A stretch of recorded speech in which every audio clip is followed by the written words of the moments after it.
get this question quite often. Do I kill my ego in order to be free? On the surface, it seems the most logical thing to do. After all, this is the root of all your frustration, anguish, and personal suffering. So you have the inclination that it must be destroyed, decimated. So once you get rid of that, like a disease or a cancer, your life will be better. You'll thrive.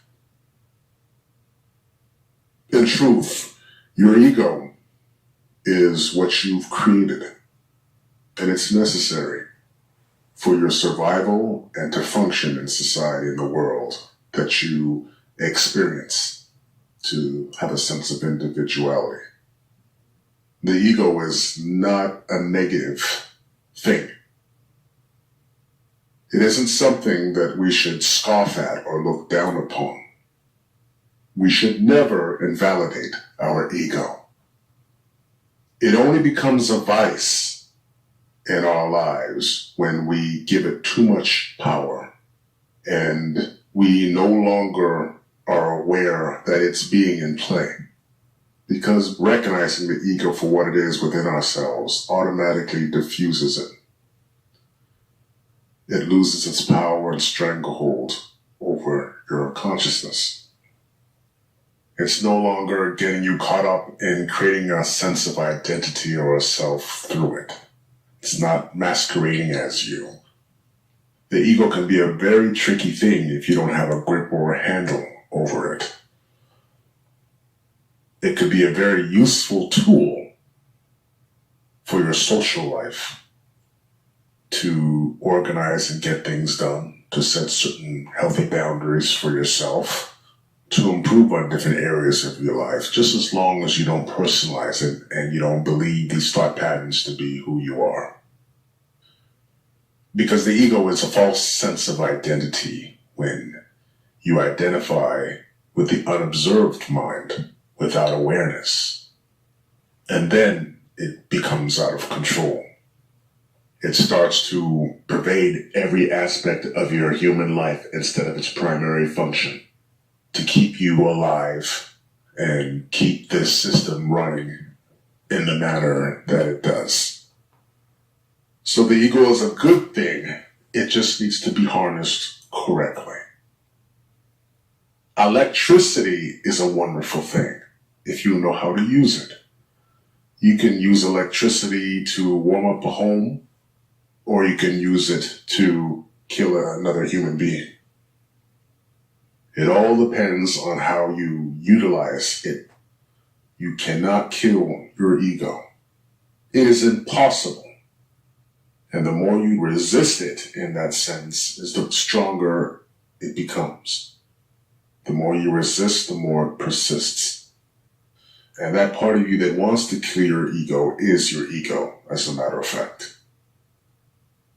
It's just the mind trying to destroy another part of the mind.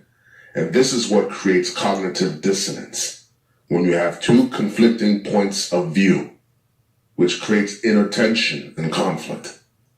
It's an impossible feat. Your ego is nothing but a projection of consciousness, just in limited form.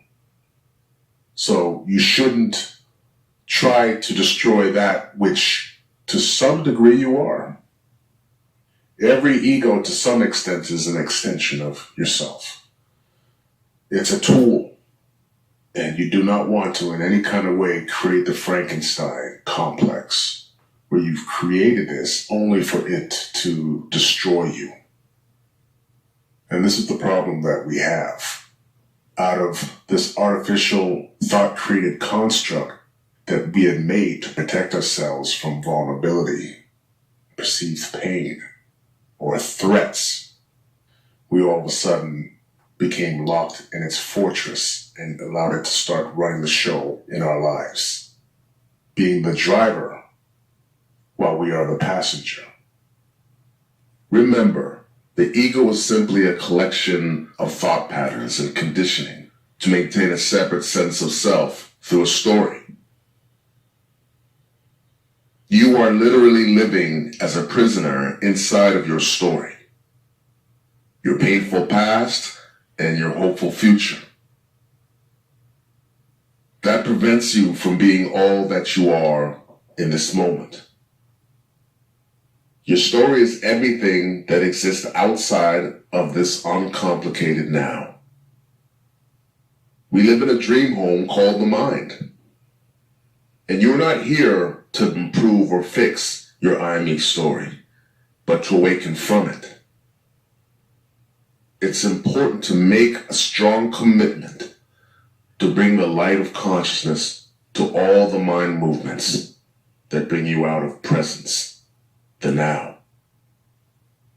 When this is achieved, the deep sense of illumination, silence, peace, clarity, well-being, and love will descend upon you. So allow the ego to slip into your witnessing. See it for what it is. And always recognize that it is there to facilitate a specific function. But it should never overstep its boundaries and take over the ship. You should never give it more than what it's able to handle. And that's the problem. Our egos now control our thoughts 24/7 in our relationships with others. It manages time, but it also tries to go into the now, which is impossible. One of the things the ego cannot do is be in the present. It only thinks from the perspective of past and future. The ego cannot love. It can only experience fear and desire, pain and pleasure. By definition, the ego is mortal. It's time-bound. It can never experience the timeless. So when you seek to move into the spiritual dimension of consciousness, your ego is not going to take you there. It is only when you go beyond the egoic mind, you recognize your impersonal, transcendental nature for what it is. You can't think your way into the present. You just have to be present to understand the present. I hope this in some way helps.